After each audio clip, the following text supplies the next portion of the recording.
வணக்கம் நண்பர்களே. நடிகர் கமல்ஹாசனும் நடிகர் ரஜினிகாந்தும் இணைந்து ஒரு படம் நடிக்கிறார்கள். எல்லோருக்கும் தெரிந்த செய்தி.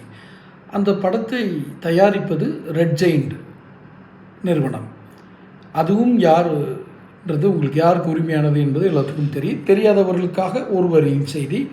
அது திமுகவினுடைய இப்போதைய கடைக்குட்டி வாரிசு இன்ப உதயநிதியினுடைய இன்ப உதயநிதி 20 வயசு ஒரு இளைஞர் அதுக்கு இயக்குனர் அந்த நிறுவனத்திற்கு உரிமையாளராக இருக்கிறார். ரெட் ஜெயிண்ட் அதுதான் தயாரிக்குது. இது எல்லாத்துக்கும் தெரிஞ்ச செய்தி. ஆனால் அந்த நிறுவனம் திமுகவை சேர்ந்த நிறுவனம் என்பதால் ரஜினி அவர்களிடம் தனிப்பட்ட முறையில் ஒரு கோரிக்கையை வைக்கிறது. இது நமக்கு உறுதிப்படுத்தப்படாத செய்தி. என்ன கோரிக்கை? ஐயா, நீங்கள் நேரடியாக செய்தி நிறுவனங்களில் அல்லது பொதுவெளியில் அறிவிப்பது என்பது சற்று சிரமமாக இருக்கும். என்ன, திமுகவிற்கு வாக்களியுங்கள் அப்படின்னு நீங்கள் கேட்குறதுல உங்களுக்கு தர்ம சங்கடங்கள் இருக்கலாம், உங்களுக்கு அதில் விருப்பம் இல்லாமல் கூட இருக்கலாம்.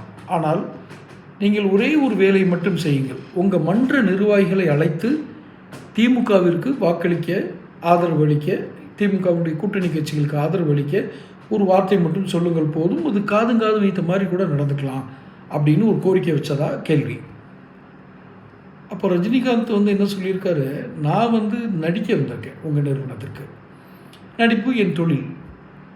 நான் அரசியல் கருத்துக்களை என் ரசிகர்களிடம் சேர்க்க வேண்டாம், திணிக்க வேண்டாம். அவரவர் இஷ்டம் போல் யாருக்கு வேண்டுமானாலும் வாக்களித்துக் கொள்ளுங்கள், யாரை வேண்டுமானாலும் நீங்கள் அரசியலில் தேர்ந்தெடுத்துக் கொள்ளுங்கள் என்று தான் நான் இதுவரை முடிவெடுத்திருக்கிறேன். அதனால் தயவு செய்து என்னை வற்புறுத்தாதீர்கள் அப்படின்னு ஒரு பதில் சொல்லிட்டதா கேள்வி.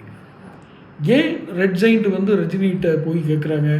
ரஜினியின் வாக்குகளாக தோராயமாக ஒரு 40 லட்சம் வாக்குகள் கிடைக்கும் அப்படின்னு ஒரு ஐடியா யாருக்கு? திமுகவிற்கு.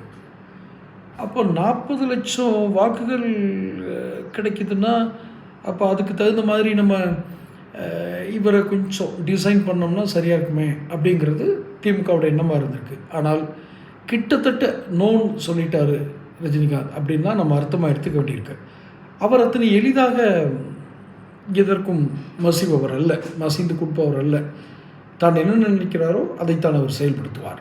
இது கடந்த காலங்களில் தெரிந்தது. அதனால் திமுகவிற்கு ரஜினியோட ஆதரவு வெளிப்படையாக இல்லை, அல்லது மறைமுகமாக கூட அவர் சொல்ல தயாராக இல்லை. இதுதான் இன்றைக்கு இந்த நிமிஷத்தில் நிலைப்பாடு. நாளை என்ன மாறும் என்பதை ரஜினிகாந்த் மட்டுமே அறிவார்.